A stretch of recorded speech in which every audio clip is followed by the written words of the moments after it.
하셨어요. 왜 그러냐면 사람은 완전할 수가 없기 때문입니다. 그 누구도요, 아무리 성인구자 같은 분들도요, 그 옆에 가서 같이 살아보면 냄새가 날 수밖에 없는 게 사람이에요.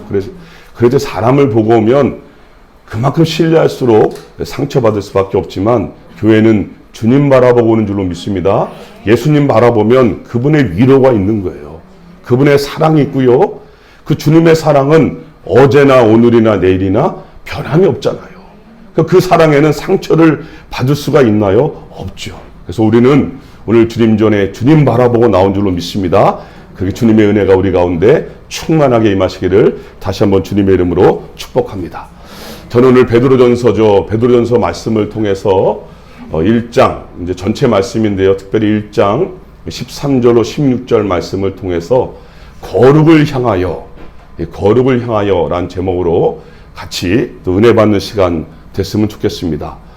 여러분, 제가 선교지에 있을 때 한 목사님이 선교지를 방문하셨어요. 그리고 가시면서 책자를 한 권 주고 가셨는데, 그 책자 제목이 좀 특이했습니다.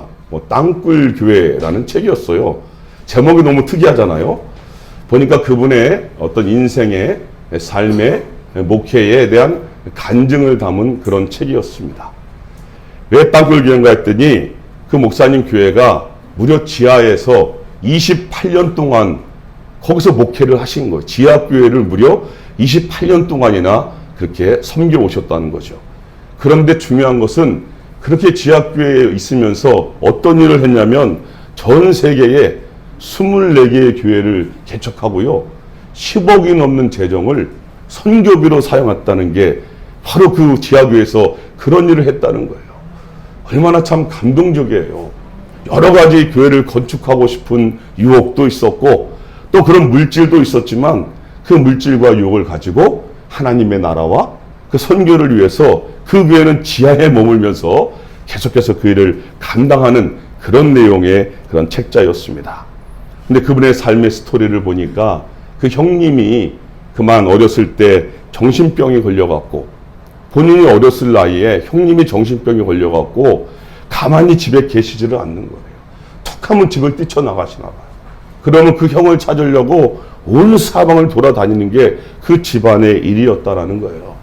그러다 어느 날 도망을 갔는데, 집을 나갔는데 어디로 갔는지 찾을 길이 전혀 없었다는 거예요.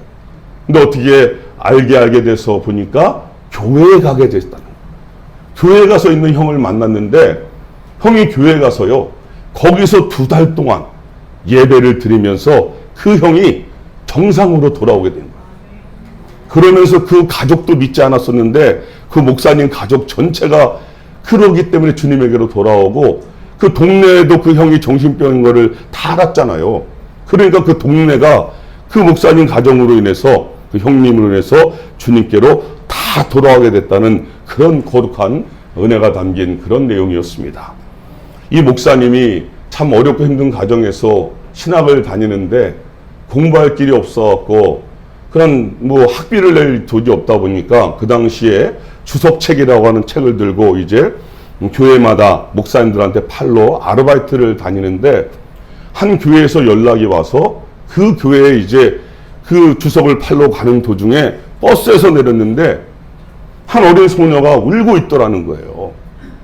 보니까 왜 우는지 너무 그래서 가서 물어봤더니 이 소녀가 그만 집을 잃어버린 거예요. 새로 이사를 왔는데 자기 집을 잃어버려서 엉엉 울고 있는 거예요. 보통 그러면 그냥 지나치든지 이럴 텐데, 이 목사님은 그냥 지나칠 수가 없었대요. 그래서 그 소녀를 데리고 혹시 너 기억나는 데 없니? 이렇게 물어보고 봐갖고 쌀가게가 기억난다 그래갖고 또 쌀가게를 다 찾아다니고 이렇게 하면서 결국은요, 그 소녀에게 집을 찾아준 거예요. 알고 봤더니 그 소녀의 아버지가 목사님이셨어요. 목사님 딸이었던 거예요. 그래서 그 전도사님이요, 그 목사님의 도움으로요, 장학금을 받고 학교를 다 다니게 되고 그런 놀라운 은혜가 임하게 됐다는 것을, 그런 간증을 그 책을 통해서 볼 수 있었습니다. 여러분, 거룩한 삶을 향하여 우리 삶 속에서 어떠한 삶으로 보여주고 있는지 그런 한 예가 되지 않는가, 그렇게 보게 되었던 것이죠. 우리 이번 주간에 베드로전서와 베드로후서 그리고 유다서를 봤어요. 특별히 오늘 본문의 배경이 되는 베드로전후서를 읽으면서 여러분은 무엇을 느끼셨나요? 여러분, 베드로는요 예수님의 제자 중에 수제자였어요. 성격적으로도요 베드로의 성격을 다혈질이라고 해요. 아주 급한 사람이에요. 불같이 화를 내는 그런 사람의 성격이 바로 베드로였습니다. 그런 베드로가요 이제는 나이가 들 만큼 들은 거예요. 그는 젊었을 때 그렇게 호언장담하면서 예수님을 따라다니면서 외쳤잖아요. 내가 예수님을 누구보다 사랑한다. 나는 죽을지언정 예수님을 배반하지 않겠다. 여러분, 이랬던 사람이 베드로 아닙니까? 그런데 어떻습니까? 그는 예수님을 3번이나 부인하고, 그죠? 그랬던 자신의 모습을 바라보면서 그 마음이 얼마나 상심이 컸겠습니까? 여러분, 그랬던 베드로가 오순절 성령 충만을 받고 나니까 변했잖아요. 그 일평생 주님을 위하여 살게 되는 거죠. 그러면서 그 당시에 가장 박해가 심했던 네로 황제 시기, 그때 고통당하는 그리스도인들에게 위로의 메시지를 던져주고자 오늘 이 베드로전서와 후서를 그가 기록하고 있는 겁니다. 오늘 말씀을 통해서 주시는 메시지를 2가지만 한번 살펴보기를 원합니다. 첫 번째는 뭐냐면 은혜를 사모해야 현실을 극복할 수 있다라는 거예요. 다시 한번 말씀드리면 은혜를 사모해야 현실의 장벽을 극복할 수 있다는 것을 베드로 사도가 우리에게 말씀하고 있습니다. 우리 13절 말씀 같이 한번 읽어보겠습니다. 오늘 13절입니다. 시작. 그러므로 너희 마음에 허리를 동이고 근신하여 예수 그리스도께서 나타나실 때에 너희에게 가져다 주실 은혜를 온전히 바랄지어다. 아멘. 그죠? 은혜를 온전히 바랄지어다. 여러분, 베드로가 지금 이 베드로 전후서를 쓸 당시가 AD 64년경이라 그랬어요. 그죠? 가장 박해가 심했던 네로 황제가 있잖아요. 그 로마의 대화재가 일어났는데 이 네로 황제는 그것을 그리스도인들에게 뒤집어 씌우면서 그리고 그 결과로 그리스도인들에게 험한 박해와 핍박을 가하기 시작했던 바로 그때였던 거예요. 그 당시 여러분, 그리스도인이라는 이름을 단다는 것 자체가 그 자체가 얼마나 엄청난 고통을 감수해야 되겠습니까? 붙잡히기만 하면 보통 사람들이 다 사자굴에 던져지고요. 그죠? 사자의 밥이 되고 화형을 당하거나 심지어 십자가형에 처해지는 그런 이름이 바로 그리스도인이었거든요. 여러분, 우리가 아는 대로 사도 바울도 그렇고 사실은 베드로도 이때 순교를 당하게 되는 것입니다. 여러분, 이것이 그 당시에 그들에게 닥쳐진 현실이었어요. 여러분, 그렇지 않습니까? 우리가 현실을 살면 살수록, 우리가 나이가 들면 들수록, 시간이 흘러가면 흘러갈수록 우리가 무엇을 깨닫게 됩니까? 아, 인생이 내가 계획한 대로, 내가 생각한 대로 되는 것은 아니구나. 그죠? 시간이 흐를수록 우리가 그걸 느끼는 거죠. 여러분, 아니, 우리 가운데 아프고 싶은 분이 어디 있겠어요? 우리 주권사님 보세요. 그렇게 예배를 열심히 드렸고 지금도 예배를 드리고 싶으시잖아요. 우리 가운데 실패하고 싶은 분이 어디 있겠습니까? 우리 가운데 누가 골리앗을 만나고 싶고 우리 가운데 누가 여리고성을 만나고 싶겠어요. 그런데 현실은 잔인하게도 우리에게 골리앗과 같은 거인이 준비되어져 있고 또 여리고성과 같은 거대한 장애물들이 문제들이 우리 앞에 마주쳐 있잖아요. 여러분, 이게 바로 우리 그리스도인의 삶의 현실이라는 사실을 베드로는요 알려주고 싶었던 거예요. 지금 초대교회 성도들에게는 그런 일이 어떤 일로 닥쳤습니까? 예수님을 믿는다는 것은 곧 핍박과 박해를 당한다는 그들의 현실이 지금 닥쳐져 있는 거예요.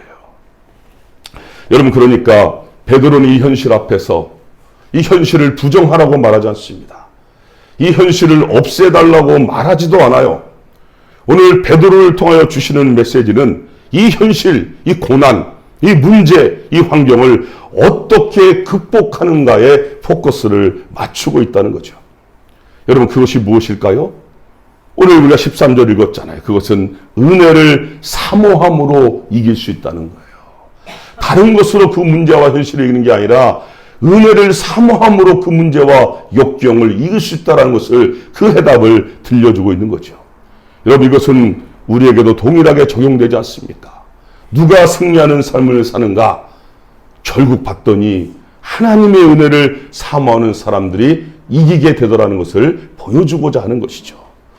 여러분, 그러면 은혜를 사모한다는 것이 무슨 의미일까? 여러분, 그것은 다른 것이 아닙니다. 은혜를 사모한다는 것을 다른 말로 푸른다면 빚진 자의 심령, 빚진 자의 마음을 가지고 사는 것을 은혜를 사모하는 삶이라고 그렇게 풀 수 있을 것입니다. 여러분, 일부러 만드는 겸손이 아니에요. 빚진 자의 심령은요, 시간이 흘러간다고 해서 저절로 우리 마음에 만들어지는 것도 아닙니다. 오직 십자가의 사랑을 받은 사람들, 바로 우리 그리스도인들만이 가질 수 있는 감격이요 기쁨이 바로 빚진 자의 심령이라는 것입니다. 여러분, 한번 생각해 보세요.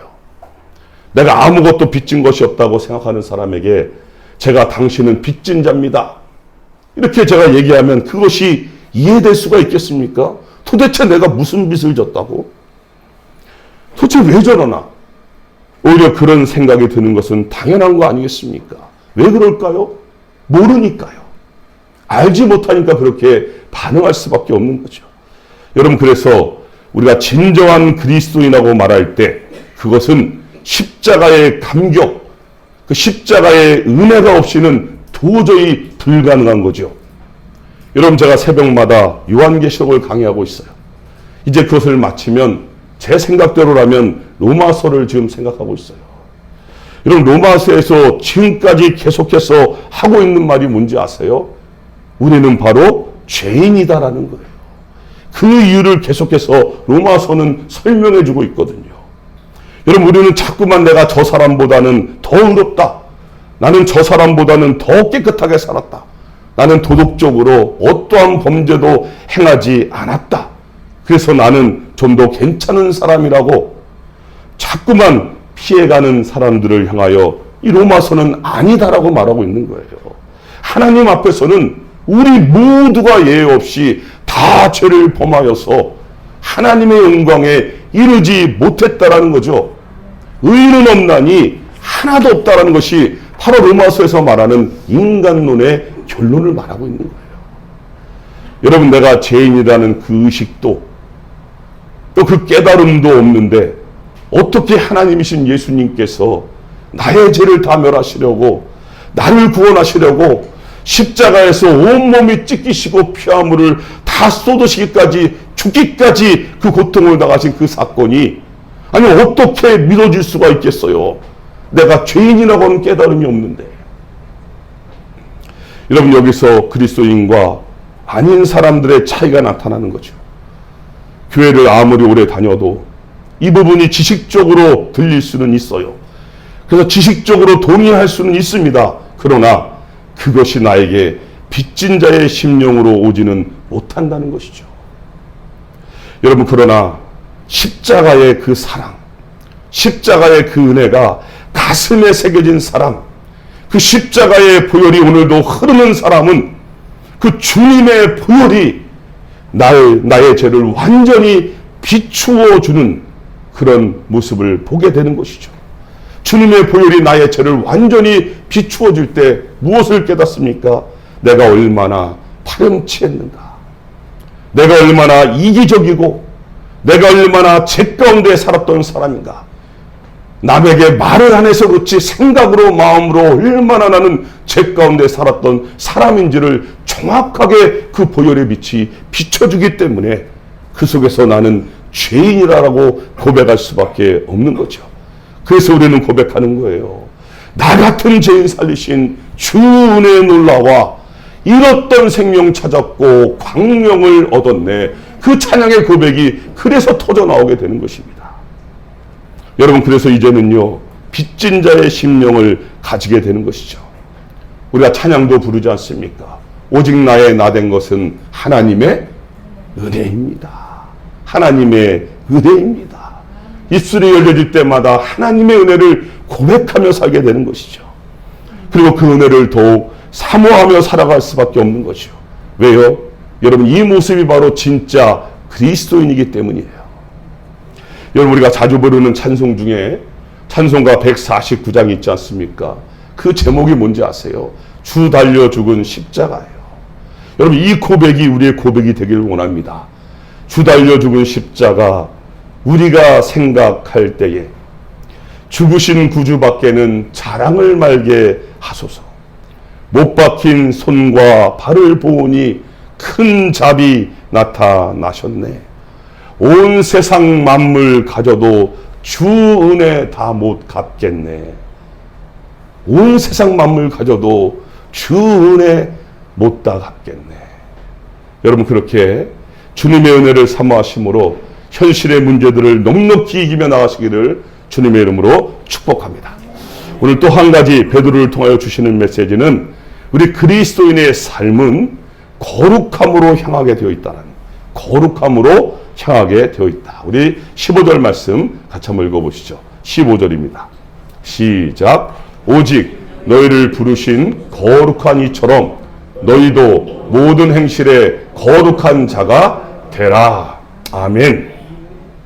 여러분, 그리스도이란 말은 우리가 예수님을 믿는다는 뜻이잖아요. 그죠? 예수님을 믿었으니까 우리가 그리스도인이 된 거죠. 아니, 예수님을 믿지도 않는데 어떻게 그리스도인이 될 수 있겠어요? 그러면 다시 그 말은, 우리가 그리스도인이 되었다는 말은 우리 안에 주님이 계신다는 것을 말하는 거죠. 그죠? 그렇다면 또다시 그 말씀은 이제는 우리의 인생이 우리가 원하는 대로 내 마음대로 살 수 없다는 것을 뜻하지 않겠습니까?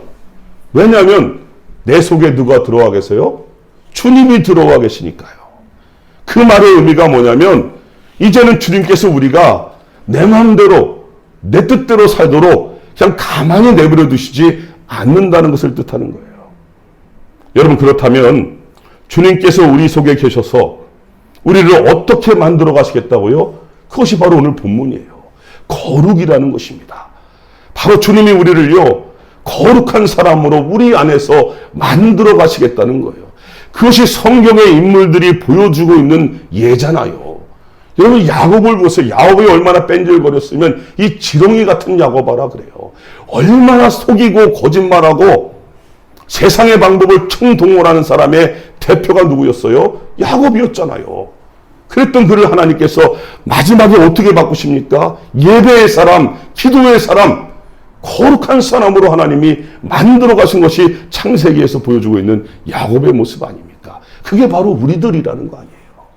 하나님은 우리를, 우리 안에 계셔서 우리를 거룩한 사람으로 만들어 가시는 거죠.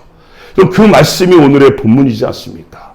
우리 안에 계신 주님이 거룩하시기 때문에, 그렇기 때문에 당연히 우리도 그 주님의 거룩 때문에 거룩해져 갈 수밖에 없다는 거예요. 내가 거룩한 게 아니라 거룩한 주님이 내 안에 계시기 때문에 그 주님이 그 거룩으로 우리를 빚어가시겠다는 약속의 말씀인 거거든요. 여러분, 우리가 어떻게 거룩해져 가는가? 오늘 말씀을 보니까 베드로는요, 첫 번째로 말씀으로, 하나님의 말씀으로 거룩해져 간다라고 말하고 있거든요. 오늘 본문은 갈피를 하시고 한 장 넘겨보시고 23절, 오늘 23절 그대로 보면 됩니다. 23절 말씀, 1장 23절 말씀 같이 봅니다. 시작. 너희가 거듭난 것은 썩어질 씨로 된 것이 아니요 썩지 아니할 씨로 된 것이니 살아있고 항상 있는 하나님의 말씀으로 되었느니라. 여러분, 우리의 거룩이 어떻게 이루어진다고요? 하나님의 말씀으로 거룩해진다는 거예요. 여러분, 그런데 그것은 우리에게 왜 말씀이 거룩한가? 히브리서 4장 12절에 보니까 하나님의 말씀은 살아있고 활력이 있어서 좌우의 어떤 낯선 것보다도 예리하다. 그래서 우리의 혼과 관절과 영과 골수를 쪼갠다는 거죠. 또 우리의 마음의 생각과 뜻을 판단하시는 것이 뭐라고요? 바로 하나님의 말씀이라는 거죠. 여러분, 그러니까 한마디로 뭐냐면 하나님의 말씀 앞에서 우리의 전 삶이 이제 수술대에 올려진 거예요. 하나님의 말씀으로 우리가 지금 수술을 받는다고 보시면 되는 거예요. 그 말이 뭐겠어요? 도저히 감추고 싶어도 그 하나님 앞에 우리의 삶이 감출 수 있는 것이 없는 거잖아요.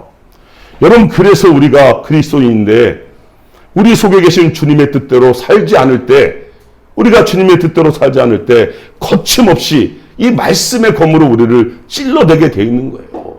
세상 사람들은 죄를 짓고 나쁜 짓을 하고도 얼굴을 더욱더 두껍게 만들고 있는지 모르지만 우리는요, 조금만 말씀에서 어긋나도 가만두질 않아요. 생각나게 하는 거예요. 네가 이런 죄 졌지 않냐고 계속 찔러댈 수밖에 없는 거예요. 왜요? 우리가 그리스도인이기 때문인 거예요.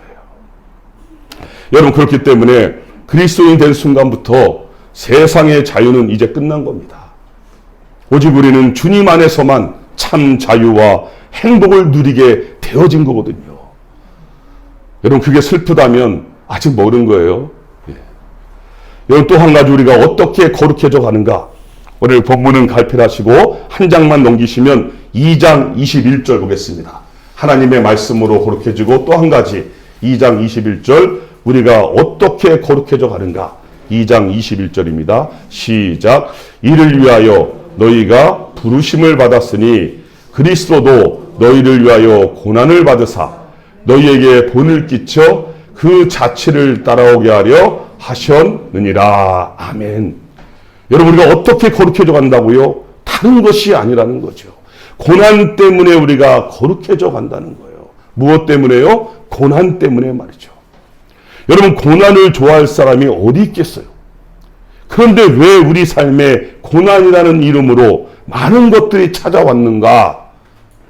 왜 뜻하지 않았던 고난들이 닥쳐왔는가? 알고 봤더니 그 고난이 결국은 우리로 하여금 거룩한 사람이 되게 하더라고 하는 것이죠. 이것이 베드로가 우리에게 말하고자 하는 강조점입니다. 이것이 베드로전서의 강조점이에요. 여러분, 그런데 베드로의 위로가 여기에 있지 않습니까? 그 고난조차도 어떻게 됐다고요? 이미 우리 주님께서 앞서서 가셨다는 것입니다. 이미 우리 주님이 그 고난을 먼저 앞서서 짊어지고 가셨다라는 거예요. 여러분, 그것이 십자가잖아요. 여러분, 우리가 아무리 고난을 당하고 어려움을 당한들 어떻게 주님과 비교할 수 있겠어요? 여러분, 그러니까 고난조차도 사실은 감추어진 축복의 통로라는 것을 깨달으라고 우리에게 알려주고자 하는 것이죠. 여러분, 우리는 예수님을 믿고 그리스도인이 됐지만 아직 우리는 육신의 몸을 입기 때문에 우리 안에는요, 죄성이 살아 움직이고 있어요. 그래서 우리가 한 놈만 팔면요, 언제든지 그 죄성이 살아서 육신의 정욕으로, 안목의 정욕으로, 이생의 자랑으로 우리를 공격해 들어온다니까요. 기회만 엿보고 있는 거예요. 여러분, 그래서 오죽하면 베드로가 뭐라고 말합니까? 우는 사자같이, 원수마귀가 우는 사자같이 두루다니며 삼킬 자를 찾는다라고까지 표현하고 있는 거예요. 우리가 육신의 몸을 입고 있기 때문에, 죄성을 가지고 있기 때문에. 여러분, 쉬운 예를 한번 들어볼까요? 그래서 우리 자신을 보면 알지 않습니까? 여러분, 어느 때 우리가 주님께 매어 달리고 어느 때 우리가 주님을 더 잘 찾습니까? 뭐 그렇지 않은 경우도 있겠지만 많은 분들은, 대부분은 고난이 찾아왔을 때 아니에요? 문제가 생기고 어려움이 닥치고 고난이 찾아왔을 때 그때 우리가 어떻게 합니까? 그제서야 비로소 주님 앞에 나와서 두 손 들고 기도하고 자복하고 부르짖는 우리들의 삶이 아닙니까? 여러분, 요즘 제가 새벽마다 기도 때마다 기도 1순위가 뭔지 아시죠? 다른 게 아니에요. 아프신 우리 권사님들, 집사님들이거든요. 그냥 무릎만 꿇으면 누가 시키지 않아도요, 그냥 자동으로 기도가 나와요. 다른 것 없어요. 그냥 건강하게 주님께서 부르시는 그 순간까지 같이 이 예배 자리에서 예배 부르다 부름받을 수 있도록 하나님 도와주세요, 살려주세요, 치료해주세요, 이렇게 기도하게 되는 거예요. 그분들을 생각하면 기도가 저절로 나오는 거예요. 여러분, 뭐 다른 예를 안 들어도, 그죠? 우리 몸이 조금만 아파보세요. 아니면 우리 자녀들이 아파보면 처절하게 느끼지 않습니까?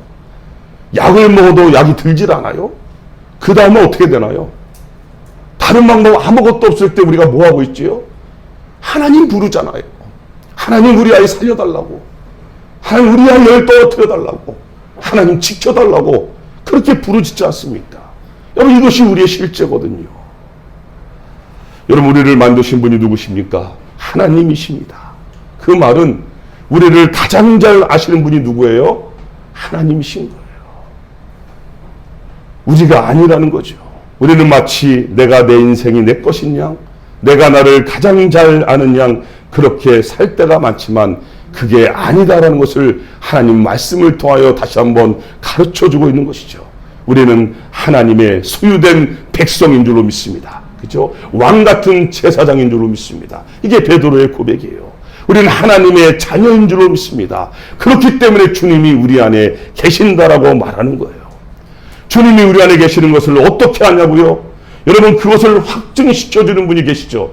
그분이 누구십니까? 바로 성령님이십니다.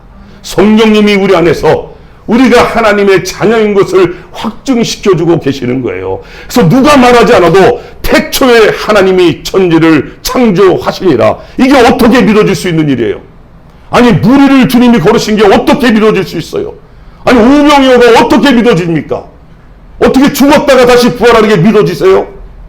상식적으로, 세상적으로, 과학적으로 믿어질 수 없는 사실이 여러분 믿어지십니까? 믿어지십니까? 왜 믿어지세요? 성령님이 우리 안에서 믿음을 주신 줄로 믿습니다. 그거예요, 바로. 이게 다른 것입니다. 여러분, 이제 그렇다면 실제적으로 우리가 삶 속에서 거룩을 어떻게 실천하며 살 수 있을까? 딱 한 가지만 보기 원합니다. 3장, 한 장만 더 넘겨보세요. 3장 9절 말씀. 우리가 어떻게 그러면 거룩을 실천하며 살 수 있을까? 3장 9절입니다. 시작. 악을 악으로, 욕을 욕으로 갚지 말고 도리어 복을 빌라. 이를 위하여 너희가 부르심을 받았으니 이는 복을 이어받게 하려 하심이라. 아멘. 여러분, 한 가지 우리가 어떻게 거룩을 실천하며 살아갈 수 있을까? 거룩을 행함으로 복받는 자가 되게 하신다는 거예요. 거룩을 행하는데 복받는 자가 되게 하신대요. 여러분, 삶 속의 거룩의 실천은 단순합니다. 다른 말로 한다면 세상의 방식대로 살지 말라는 거예요. 세상의 방식대로 대처하지 말라는 거예요. 우리 그리스도인은요, 거룩의 방식으로 싸워야 될 줄로 믿습니다. 그게 뭐라고요, 여러분? 사랑이에요. 사랑입니다. 그래서 베드로가 결론적으로 그 다음 장에서 강조하는 말씀이 뭐냐면 사랑은 허다한 죄를 덮는 힘이 있다. 이 사랑이라는 거예요. 거룩의 방식은 사랑인데, 왜냐하면 이 사랑은 이 허다한 허물을 덮는 능력이 바로 사랑에 있기 때문이라는 거죠. 결국 여러분, 사랑입니다.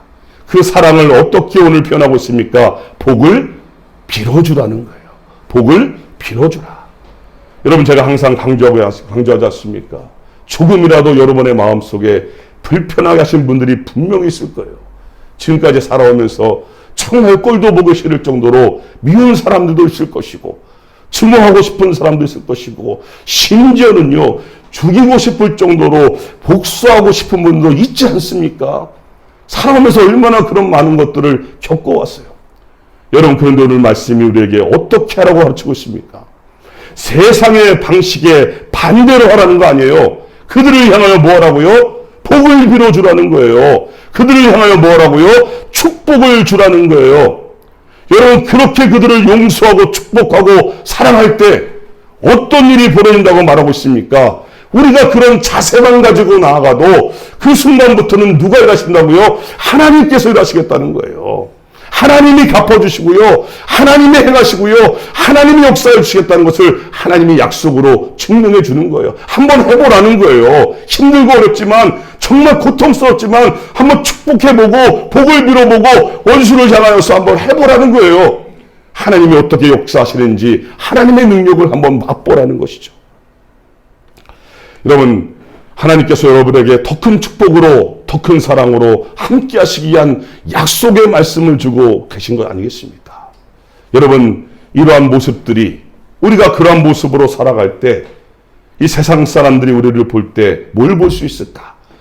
우리가 세상의 방식이 아닌 거룩의 방식으로 싸워 나갈 때, 사랑으로 나갈 때 이 세상은 비로소 우리를 통하여 하나님의 영광을 보게 될 줄로 믿습니다. 이게 하나님의 영광이에요. 더 이상 개독교가 아니라, 아, 저게 기독교구나, 이게 그리스도인이구나, 그들이 그것을 깨닫게 될 거 아니겠습니까?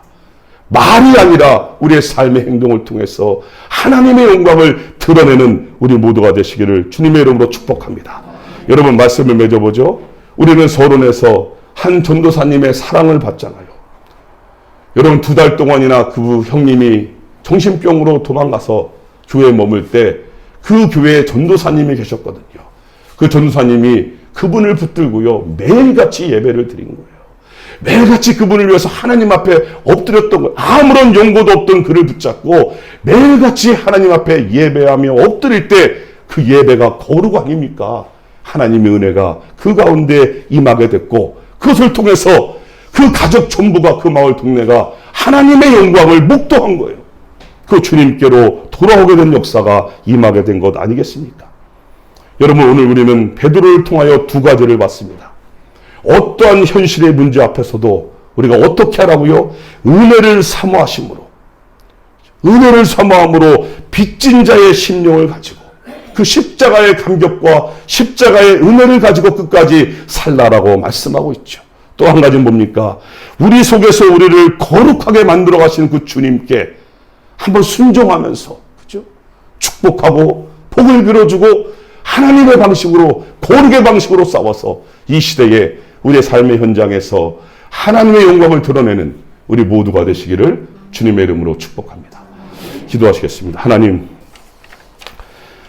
믿음으로 사는 것, 그리스도인으로 산다는 것이 참 한편으로 볼 땐 바보 같고 또 멍청이 같고 손해보는 것 같고 어려움을 당하는 것 같지만, 그러나 결국 그 방식이 하나님의 영광이 드러나고 하나님의 이름을 높이며 하나님이 일하셨다라고 하는 것을 이 세상에 보여주는 하나님의 증거가 되는 줄로 믿습니다.